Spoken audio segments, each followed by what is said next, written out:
अच्छा जी, cocktail breeding solutions का part 55 है ये, और मैं वही हूँ आपका दोस्त, आपका होस्ट एहसन ज़फ़र। तो अच्छा, आप लोगों के काफ़ी सारे क्वेश्चंस थे जो कि ब्रीडिंग में आपको इशू आ रहा था कॉकटेल की, बहुत इंपॉर्टेंट क्वेश्चंस थे आप लोगों के, और मैं उनको आज शामिल इसलिए कर रहा हूँ क्योंकि वो बहुत ज़्यादा लोगों को सेम प्रॉब्लम आ रही है, और मुझे भी आज तक भी वो प्रॉब्लम आ जाती है, अभी भी आ जाती है मुझे। तो मैं आपको एक्सप्लेन कर दूँ। अच्छा, आज फर्टिलिटी के बारे में टोटली बताऊंगा आपको कि फ़र्टिलिटी में क्या क्या मसले हो सकते हैं। आपके पेयर क्रॉसिंग कर रहे हैं मगर वो अंडे नहीं दे रहे, अगर अंडे दे रहे हैं तो बच्चे नहीं निकल रहे, बच्चे निकल रहे हैं तो वो डेड इन शेल हो रहे हैं। ये सारी बातें मैं आपको बताऊंगा कि ये कब, कैसे, क्यों, क्या होती हैं और आपने इसको हैंडल कैसे करना है।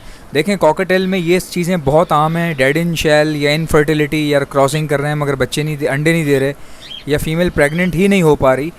मेल जो है वो क्रॉस करता है, फीमेल जो है 10 दिन से पिछले क्रॉस करवा रही है, 20 दिन से करवा रही है, बट प्रेग्नेंट नहीं हो रही। तो ये सारी चीज़ें मैं आपको बताऊंगा, ये प्रॉब्लम्स वगैरह क्यों आती हैं, कैसे आती हैं। बेसिकली ये सब कुछ फर्टिलिटी के इर्द गिर्द घूमता है, ठीक है। अब मैं आपको समझाऊंगा मसला है क्या। पहले एक भाई ने मुझसे पूछा कि आप मुझे ये बताइए कि मेरा जो पेयर है वो पिछले 20 दिन से ना लगातार क्रॉस कर रहा है। मैं कई बार देखता हूँ, यानी जब भी मेरी नज़र पड़ती है, जाना होता है तो मैं एक आध बार उनको देखता हूँ क्रॉस करते हुए, और क्रॉस बिल्कुल परफेक्टली वो करते हैं, यानी कि किसी किस्म का प्रॉब्लम नहीं होता, बिल्कुल सही क्रॉस होता है, बिल्कुल, यानी कि जिसको कहते हैं कि स्ट्रॉन्ग बॉन्डिंग का क्रॉस होता है। तो फिर ये फीमेल मेरी एग क्यों नहीं ले कर रही, 20 दिन हो गए। अच्छा, अब मैं आपको बताता हूँ, जब भी कॉकटेल क्रॉसिंग करते हैं, क्रॉसिंग करने के एक हफ़्ते बाद वो पहला अंडा दे देते हैं, बाज़-औक़ात 5 दिन बाद, बाज़-औक़ात जो है वो 6 दिन बाद, किसी के पास 8 दिन बाद भी दे सकते हैं। लेकिन ज़्यादातर ये होता है कि कॉकटेल जब क्रॉसिंग कर लेता है 3 बार लगातार। अच्छा, आपके कॉकटेल ने अगर एक बार क्रॉस कर लिया मस्ती में आके, मगर 3 बार लगातार नहीं किया, यानी कि 3 दिन नहीं किया, अगर वो एक दिन में एक बार करता है और अगले दिन नहीं करता क्रॉस, तो फिर जो है फीमेल प्रेग्नेंट नहीं होगी। ये मैं आपको पहला केस बता रहा हूँ, ठीक है। कॉकटेल के फीमेल को अंडे देने के लिए तकरीबन 3 दिन क्रॉस चाहिए होता है, भले वो एक दिन में एक बार करें, 3 दिन में 3 बार लगातार कर दें, ठीक है। तो इस तरह क्या होता है कि फ़ीमेल का ये अच्छा क्रॉस माना जाता है, और इस तरह फ़ीमेल प्रेग्नेंट हो जाती है, और फिर फीमेल अंडे ले कर देती है, एग ले कर देती है, ठीक है। अब एक और केस जो भाई ने पूछा कि मेरे पास कॉकटेल्स पिछले 20 दिन से क्रॉस कर रहे हैं मगर फ़ीमेल अंडे ही नहीं दे रही। अगर फ़ीमेल अंडे नहीं दे रही तो इसका ये मतलब है कि फ़ीमेल प्रेग्नेंट ही नहीं हो रही ना बेसिकली। तो इसमें गलती फ़ीमेल की नहीं होती। याद रखिएगा, इस तरह के जो केसेस होते हैं उसमें 98.99% गलती जो है वो मेल की होती है, ठीक है। अब मेल की गलती कैसे होती है? बेसिकली क्या होता है कि आपका मेल हो सकता है कि इनफर्टाइल हो, यानी कि आपके मेल का ब्लड कमज़ोर हो, या उसमें कैल्शियम की कमी हो, या वाइटामिन की कमी हो, जिसकी वजह से वो फीमेल के साथ क्रॉस तो कर रहा है बट उसका स्पर्म जो है बहुत वीक है मेल का। जैसे ही वो स्पर्म फीमेल के अंदर पहुंचता है वो डेड हो जाता है। तो क्या होता है कि फ़ीमेल प्रेग्नेंट हो ही नहीं पाती, तो वो अंडे कहाँ से देगी। अब ये स्पर्म जो है डेड क्यों होते हैं भाई? हो सकता है वाइटामिन की कमी हो, या ये सारी चीज़ें। अब क्या करते हैं लोग, मेरी बात सुनते हैं ना, तो वो अपनी मसलों से मैच करवाना शुरू कर देते हैं हर केस को। जो भी मैं केस बताता हूँ ना, उनको लगता है अरे ये हमारा वाला तो नहीं, हमारे साथ भी यही तो नहीं हो रहा। अब मैं आपको बताता हूँ आपने जज कैसे करना है। भाई, कभी कभार क्या होता है, आपका मेल पट्ठा होता है, ठीक है। अब पट्ठा है, फीमेल बिल्कुल रेडी है, मेल जो है वो क्रॉस तो कर रहा है, बट चूंकि उसकी एज वो ब्रीडिंग के लायक है ही नहीं, तो उसके क्रॉस से फीमेल प्रेग्नेंट नहीं होगी, ठीक है जी। ऐसा हो गया। अब क्या होगा कि इसमें मेल की गलती नहीं है, आपके मेल की गलती नहीं है, आपके मेल की फर्टिलिटी अभी बन रही है, अभी वो तैयार हो रहा है। तो मे भी कि हो सकता है कि जब वो फुल तैयार हो जाए, फिर जब वो क्रॉस करे तो आपकी फ़ीमेल एग ले कर दे, ठीक है। अच्छा, अब दूसरी बात कि हम लोग जो है ना, एक साल का कॉकटेल ला के समझते हैं कि यार 1 साल का माशाल्लाह तैयार है, ये तो ब्रीड करेगा ही करेगा। भाई, अंग्रेज़ बोलते हैं, जो कॉकटेल का चैम्पियन है दुनिया भर में, जो एक साहब हैं बूढ़े से, जिनको मैं भी एक तरह से अपना टीचर मानता हूँ रिसर्च के तौर पे। एज अ रिसर्चर के तौर पे मैं उनको अपना टीचर मानता हूँ कॉकटेल के हवाले से। मैंने उनकी बुक पढ़ी थी जो दुनिया की सबसे एक्सपेंसिव बुक है कॉकटेल की, वो मैंने पढ़ी थी, स्पेनिश में थी, वो मैंने ट्रांसलेट की थी। तो वो मैं उसके बाद से उनका बहुत बड़ा फ़ैन हो गया। तो अभी मुझे नहीं पता कि वो ज़िंदा हैं या मर गए, यूरोपियन थे मेरे ख्याल से शायद, और बुक भी शायद स्पेनिश में इस तरह की लैंग्वेज में थी, पोर्चुगीज़ या स्पेनिश टाइप लैंग्वेज में थी। तो वो मैंने ट्रांसलेट करके पढ़ी थी, तो मुझे वो बहुत अच्छी लगी। अब वो ये लिखते हैं, वो भाई उनकी बुक का शुरुआत ही यहाँ से हुआ है कि कॉकटेल की ब्रीडिंग के लिए कॉकटेल 18 महीने का होना ज़रूरी है, ठीक है। अब उन्होंने कहा ब्रीडिंग जो है वो साल में भी आ सकती है, 15 महीने का कॉकटेल भी ब्रीड कर सकता है, लेकिन आपने ब्रीड कोशिश करनी है। यानी वो अच्छी एडवाइस दे रहा है, कह रहा है ये फर्टिलिटी के मसले आते ही इसीलिए हैं, ये जो तुम 1-1 साल के कॉकटेल लाते हो ना, 1 साल का लाया हूँ, बिल्कुल तैयार है माशाल्लाह, फेस देखो कितना क्लियर है, इसका मोल्ट भी कर चुका है, ये यूँ ठस ठुस। तो वो क्या होता है जब वो क्रॉस करता है तो फिर आप कहते हो फर्टिलिटी नहीं आ रही। भाई सीधी सी बात है कि उसको मे बी के जो मेल आपका आप समझ रहे हो कि इसमें फर्टिलिटी नहीं है, क्रॉस किए जा रहा है 20 दिन से, मगर ये फीमेल को प्रेग्नेंट नहीं कर पा रहा, तो आपकी नज़र में वो बेकार हो गया। ठीक है, अब हो सकता है भाई कि जब वो 18 महीने की एज तक पहुँचे अपनी, जो कि उस रिसर्चर ने लिखी है अपनी बुक में, कि जब वो 18 महीने की एज में अपनी पहुँचेगा तो हो सकता है उस टाइम उसकी फर्टिलिटी काम कर जाए, उस टाइम उसका स्पर्म भी स्ट्रॉन्ग हो जाए। तो इसीलिए अंग्रेज़ों के पास ज़्यादा ब्रीड इसीलिए आती है, अच्छी ब्रीड इसीलिए आती है कि उनमें कोई शक ही नहीं होता भाई, वो 18 महीने तक अपने कॉकटेल को अलग अलग रखते हैं, फीमेल्स अलग रखते हैं, मेल अलग रखते हैं। 18 महीने तक वो उनको एक बड़ी एवियरी में छोड़ देते हैं जहाँ वो फ्लाई करती रहती हैं। बेसिकली वो एक कॉलोनी बनाई होती है उन्होंने। ब्रीडिंग जब वो 18 महीने के हो जाते हैं तो वो सेपरेट करके उनसे ब्रीड लेते हैं छोटे छोटे केजेस में, जो ब्रीडिंग केजेस होते हैं। उससे पहले वो क्या करते हैं, उनको सही खुला डुला माहौल देते हैं ताकि ये परिंदा फ्लाई करे, अच्छी इसकी जिसामत हो, इसकी बॉडी में कैल्शियम ठीक से डिपॉजिट हो, तो फिर मज़ा आता है ब्रीडिंग लेने का। इसीलिए उनका फर्टिलिटी रेशो जो है अंग्रेज़ों के जो कॉकटेल हैं उनकी ब्रीडिंग का फर्टिलिटी रेशो हमारे रेशो से बहुत ऊपर है। अब हमारे यहाँ क्या है कि हम जो है ना गरीब मुल्क हैं हमारे, पाकिस्तान, इंडिया, अफ़गानिस्तान, ईरान और बांग्लादेश। अब हम में सब्र तो होता नहीं है, हमें जो है ना आज ही नौकरी चाहिए और पहले दिन सैलरी चाहिए, उसके बाद हम काम पे जाएंगे, हमारा ये हिसाब है। हम जो है ना 1-1 रुपये के पीछे जो है ना, यार ये हो गया, यार मेरे पैसे ये हो गया तो वो हो गया, हम जो है ना ये इन चक्करों में लगे रहते हैं। हम ये नहीं देखते कि भाई हार्ड वर्क और टाइम को अच्छे से स्पेंड करना, हार्डली टाइम को जो है ना एक तरह से फेस करना, हार्ड टाइम फेस करना, ये बहुत अच्छा होता है, आगे जाके आप ही के लिए हेल्दी होता है। हम लोगों से इंतज़ार होता नहीं है यार, हम पता नहीं 9-9 महीने के पट्ठों से ब्रीड ले लेते हैं। मेरे पास भी आ रही है, मैं भी गलती करता हूँ कभी कभार यार, जब कर देते हैं क्रॉस तो मैं अलग कर देता हूँ, फिर वो अल्लाह खैर से अल्लाह, कभी ब्रीड आ जाती है कभी नहीं आती। ठीक है, तो लेकिन वैसे हम लोग ये गलत करते हैं। ठीक है, इसीलिए हमारे पास ये मसले होते हैं, अंडे दे दिए, बच्चे नहीं निकल रहे। अब होता ये है कि कॉकटेल ना अपनी एज तक पहुँच रहा होता है, 18वें महीने तक वो पहुँचना चाह रहा होता है। तो अब उस टाइम तक तो जाहिर है यही होगा, अंडे नहीं आ रहे, अंडे आगे बच्चे नहीं आ रहे, बच्चे आगे बच्चे मर रहे हैं। तो वो बेसिकली जब 18 महीने के हो जाते हैं ना, मेल फीमेल दोनों, यानी 1 साल 8 महीना, फिर तो बेटा उनकी ब्रीडिंग बहुत अच्छी आती है। ये तो मैंने आजमा लिया, मैं तुम्हें बताता हूँ। मैंने तकरीबन मेरे पास एक मेल है 1.5 साल का और फीमेल मैंने लगा दी उसके साथ 8 महीने की। उसने पहली ब्रीड की, ठीक है, उसके एक बच्चा निकला, बाकी बच्चे मर गए। अब चूँकि फ़ीमेल 8 महीने की थी, देखो फिर भी उसने एक बच्चा पाल लिया। फिर उसने दूसरी ब्रीड की, फिर यही हुआ, एक बच्चा उसने पाल लिया, बाकी बच्चे मर गए उसके। अब क्या है कि इस ब्रीड के दौरान ना उसकी एज अच्छी हो गई, यानी कि वो उस 18वें महीने के, या चलो 12वें-14वें महीने तक तो पहुंच ही गई ना। उसके बाद जो उसने ब्रीड मारी है ना, माशाल्लाह से 4 के 4 बच्चे निकाले हैं, चारों को वो खिला पिला रही है, 4 बच्चे माशाल्लाह खूबसूरत टन टना टन। तो अब वो उनको पाल रही है। अब ऐसा क्यों हो रहा है? क्योंकि उसकी एज बढ़ रही है ना, अब उसमें फर्टिलिटी भी ज़्यादा है, उसमें एज भी, उसकी मैच्योरिटी आ गई है, उसको पता है मैंने चिक्स को बचाना कैसे है, मैंने कैसे फीड करवाना है। कॉकटेल का जो यंग पेयर ब्रीड करता है ना भाई, यहाँ तक कि उसको ये भी नहीं पता होता कि मैं मुंह से उगलूँ कैसे खिलाने के लिए, ये तक भी नहीं पता होता, आपको पता है। इसीलिए तो वो अंग्रेज़ मना करते हैं कि आप 18 महीने का तो होने दो यार, कुदरती रूप से इसके अंदर समझ पैदा हो जाएगी। 18 महीने का होने पे इसको पता चल जाएगा कि बच्चे क्या होते हैं, घर घरौंदा क्या होता है, घर भरस्ती क्या होती है। वो जो आप ड्रामा नहीं देखते थे, क्योंकि सास भी कभी बहू थी, तो वो इस तरह जो है ना, ये सास भी कभी बहू बन जाती हैं। जब ये 18 महीने की होती हैं तो फिर ये खिलाती पिलाती भी सही हैं बच्चों को, बच्चे भी बच जाते हैं। ठीक है भाई, ये केस मैंने आपको बता दिया कि आपके पेयर जो हैं क्रॉस कर रहे हैं मगर अंडे नहीं दे रहे, ये वजह बता दी। लेकिन अगर कोई बहुत ही मनहूस पेयर है, बहुत ज़्यादा तंग कर रहा है, आपकी बैंड बजा रखी है उसने, आप जो है ना, आपकी दिमाग की नसें फट गई हैं सोच सोच के, या अल्लाह ब्रीड कब आएगी, ब्रीड आ जाए प्लीज़। तो अगर आपकी दिमाग की नसें फट गई हैं तो 2 साल हो गए या 2 सीज़न गुजर गए, ब्रीड नहीं आई, मगर पेयर क्रॉस करी जा रहा है, तो ऐसे लोगों को मैं कहूँगा अपना मेल चेंज कर दें। मेरे पास सेम ऐसे ही एक मेल था, मैं जिस फीमेल के साथ लगा रहा था वो फीमेल के साथ क्रॉस करता था, मगर फीमेल एग ले नहीं करती थी। उसको मैंने 3-4 फीमेल चेंज कर दी, वो क्रॉस सबसे कर रहा था। अब उन चारों में से कोई भी एक प्रेग्नेंट नहीं हो रही, तो इसका क्या मतलब है? फीमेल गलत है? फीमेल गलत नहीं है, मेल गलत था। मेल में मसला था, मेल के स्पर्म जो थे वो डेड स्पर्म थे या कमज़ोर स्पर्म थे, जो कि फ़ीमेल के साथ अच्छे से सर्वाइव नहीं कर पा रहे थे उसके अंदर, तो ये मसला था, इसलिए फ़ीमेल प्रेग्नेंट नहीं हो रही। तो मैंने मेल उसका हटा दिया। जैसे ही मैंने मेल हटा के दूसरा मेल दिया, सारी की सारी जो है वो उन्होंने एग ले कर दिए, ब्रीड कर दी मेरे पास। तो आप मेल चेंज कर दें। अगर आपका दिमाग की नसें फट रही हैं तो अपना मेल चेंज कर दें आप, फीमेल रहने दें, फीमेल की गलती नहीं है।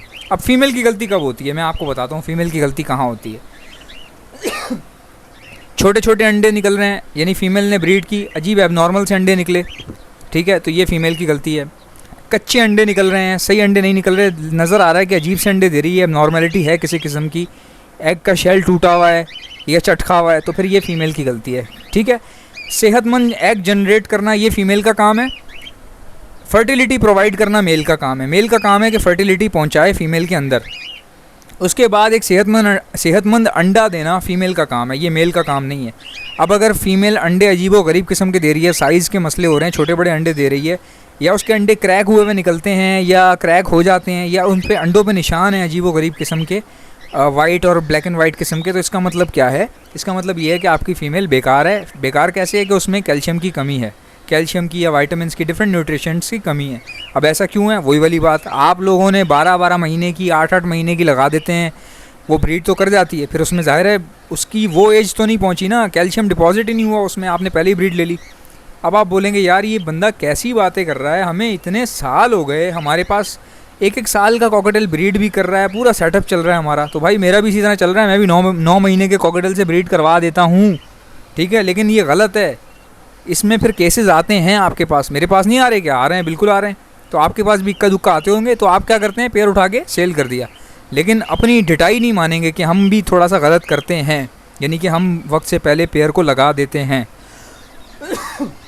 तो इसलिए मैं कहता हूँ भाई कॉकटेल में थोड़ा सा इंतज़ार करना पड़ता है आपको।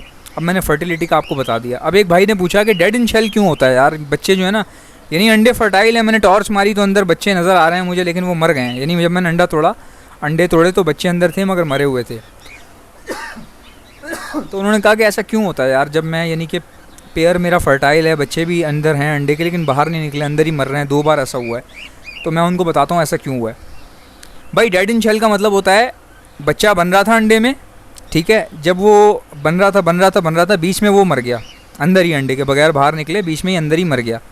अब अंडे में से बच्चे नहीं निकले, जब आपने अंडा तोड़ा तो अंदर बच्चा था लेकिन मरा हुआ था, तो इसको डेड इन शेल कहा जाता है। अब डेड इन शेल क्यों होता है, किस वजह से होता है, वो सुन लें मुझसे। एक्सट्रीम वेदर की वजह से डेड इन शेल हो सकता है। अब एक्सट्रीम वेदर क्या होता है भाई, गर्मी बहुत पड़ रही है, हब्स पड़ रहा है, कुत्तों वाली गर्मी पड़ रही है, लू चल रही है, लेकिन आप जो है ना वो ढीठ हैं, आपको टेम्परेचर कंट्रोल भी नहीं करना आ रहा, आपको खुराक का भी समझ में नहीं आ रहा कि वेजिटेबल ठंडी कौन सी दूँ, क्या करूँ। जब बहुत ज़्यादा गर्मी पड़ती है ना, हब्स होता है, तो डेड इन शेल हो जाता है, ठीक है। इसके लिए क्या है कि आप टेम्परेचर अगर कंट्रोल करेंगे, अच्छी ग़िज़ा डालेंगे, तो डेड इन शेल से आप बच सकते हैं।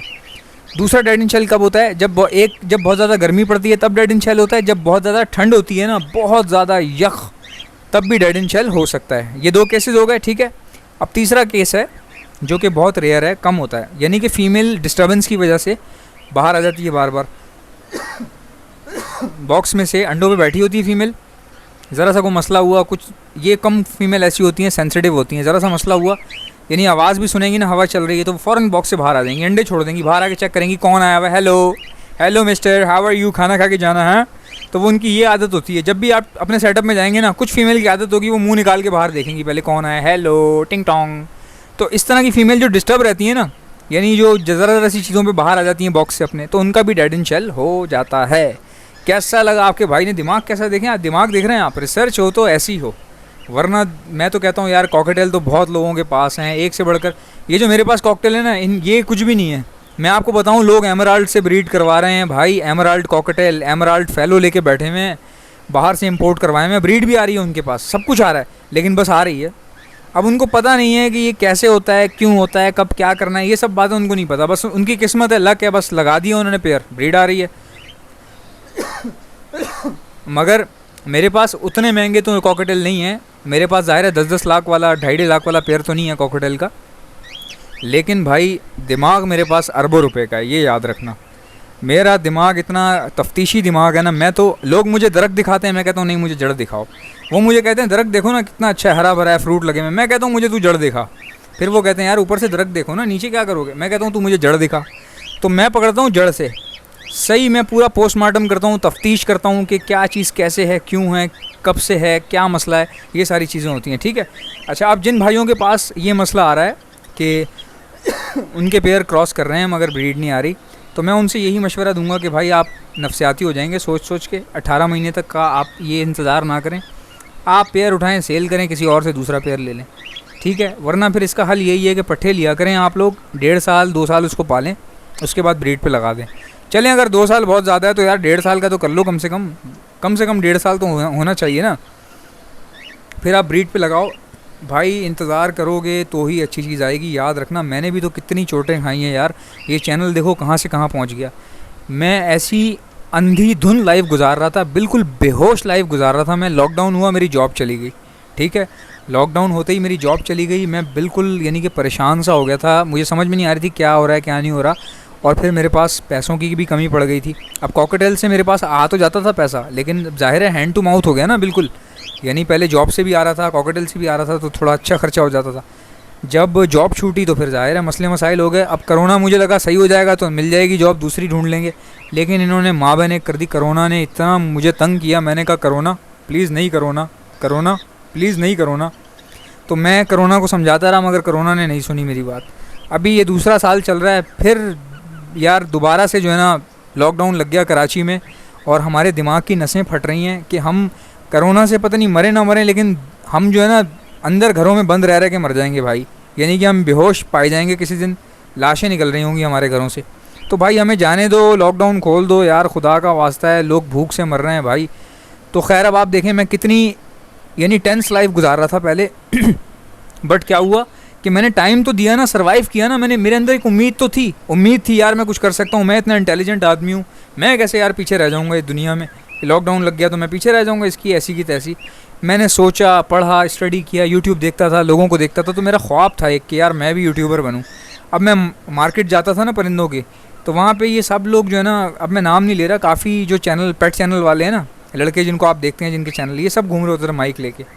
अब मैं इनकी बातें सुनता था, मैं देखता था खड़ा हो गई क्या बोल रहे हैं वो। अस्सलाम वालेकुम अंकल, वालेकुम अस्सलाम, ये अंकल क्या लाए हैं, जावा लाए हैं, अच्छा अच्छा अच्छा, बहुत खूबसूरत जामा है, माशाल्लाह माशाल्लाह, कितने की हैं, अंकल ने बताया इतने की हैं, ओहो हो ज़बरदस्त ज़बरदस्त, हमारे व्यूअर्स को कितने की देंगे, अंकल ने कहा आपके व्यूअर्स को सस्ती दे देंगे। ओ माय गॉड, वाह वाह वाह, वीडियो बन रही है। और भाई मैंने उसके नीचे व्यूज़ देखे, 4-4 लाख व्यूज़ यार, 8-8 लाख, 1 मिलियन व्यूज़, यानी ये कोई नॉलेज नहीं है, कुछ नहीं है, कोई तोते उठा के जा रहे हैं, हाँ अंकल, हेलो अंकल, कैसे हैं आप, ठीक है। तो यार मैंने देखा, मैंने कहा यार ये जब यानी कि ऐसे काले चूड़े घूम रहे हैं यार मार्केटों में माइक लेके, इनके चैनल चल रहे हैं यार, 3-3 लाख व्यूज़ इनके पास, 1 मिलियन, 8 लाख कभी कुछ, तो मैं तो परेशान हो गया। मैंने कहा यार मैं तो इनसे बहुत बेहतर हूँ, मेरी तो ज़िंदगी पूरी परिंदों में गुजरी है। मैंने कहा बेटा अब मैं इनको जो है ना दिखाऊँगा, मैं मेहनत करूँगा। मैंने मेहनत की, टाइम दिया, मैंने पहली वीडियो डाली बना के, आप यकीन नहीं करेंगे 2 महीने बाद मैंने उस वीडियो को चेक किया कि इस पर कितने व्यूज़ आए हैं। आप यकीन नहीं करेंगे 2 महीने बाद उस पर 50 व्यूज़ थे, 2 महीने बाद 50 व्यूज़ थे उसके ऊपर। फिर मैंने जो है ना वो भूल गया उस चैनल को, मैंने छोड़ दिया उसको, मेरी उम्मीद ख़राब हो गई, खुडे लाइन लग गया वो, मैंने उसको देखना ही छोड़ दिया। फिर क्या हुआ कि यार 1 महीने बाद ना मुझे एक लड़के की कॉल आई इंडिया से, ठीक है। उस वीडियो के नीचे पता नहीं नंबर डाला हुआ था या क्या किया हुआ था मैंने, तो वो उसने कॉल वॉल की मुझे या कमेंट किया उसने, पहले इस तरह की कोई चीज़ थी। उसने मुझे बोला यार आपकी वीडियो मुझे बहुत अच्छी लगती है, आपने बहुत अच्छा बताया है, बहुत आपकी नॉलेज है ये है। मैंने कहा यार एक ही तो वीडियो डाली है, कौन सी नॉलेज नज़र आ गई तुझे। कह रहा यार आप एक और डालो, मेरी मानो आप एक और डालो। अब उसके इतने ज़िद करने पे ना मैंने सोचा यार आईडी खोलता हूँ अपनी। आईडी खोली तो पासवर्ड ही मैं भूल गया, जाहिर है मैं तो उसको खुडे लाइन लग गया था ना, मैंने छोड़ दिया था उस चैनल को, इस चैनल को मैंने छोड़ दिया था। मैंने कहा यार ये बेकार है, एक वीडियो डाली है, व्यूज़ नहीं आ रहे। अब मैं ये नहीं सोच रहा था कि भाई टाइम लगता है हर चीज़ में। खैर फिर मैंने उसका पासवर्ड रिकवर किया, रिकवर करने के बाद मैंने वो आईडी अपनी खोली, फिर एक वीडियो बनाई उस सौविक रॉय के कहने पे, इंडिया का लड़का, दुर्गापुर का, क्या यार वो इतना ज़बरदस्त इंसान था, उसने मेरे अंदर जान डाल दी। मैं सो रहा था, उसकी जब कॉल आई व्हाट्सएप पे, उसने कहा भाई वीडियो डालो, बस डाल दो, जो भी है डाल दो, बस तुम डालो, मैं देखूँगा। तो मैंने क्या किया, सेकंड वीडियो बनाई, डाल दी। अब ना वो खुश हुआ, उसने मुझसे सलाम दुआ की, मैंने नंबर सेव कर लिया। भाई तकरीबन 1 महीने बाद ना मैंने वो वीडियो देखी, वो वीडियो वायरल हो गई इंडिया में। फर्स्ट और सेकंड वीडियो दोनों मेरी वायरल हो गई इंडिया में। फिर मुझे लगा कि यार मैं कर सकता हूँ। वो वीडियो वायरल इसलिए नहीं हुई थी कि उसमें कॉकटेल थे, कॉकटेल तो भरे पड़े हुए हैं यार यूट्यूब के ऊपर। वो वीडियो वायरल इसलिए हुई कि मेरी आवाज़ में, मेरी बात में और मेरी इन्फॉर्मेशन में दम था, बंदे में दम था, इसलिए बंदा बम था। तो मैं बम बन गया। उसके बाद फिर मैं वीडियो बनाता रहा और अल्हम्दुलिल्लाह आपके भाई का चैनल मोनेटाइज हो गया है। ठीक है, आपके भाई का चैनल मोनेटाइज हो गया है। थैंक यू, अल्लाह हाफिज़। वीडियो पसंद आई होगी लाइक कर देना।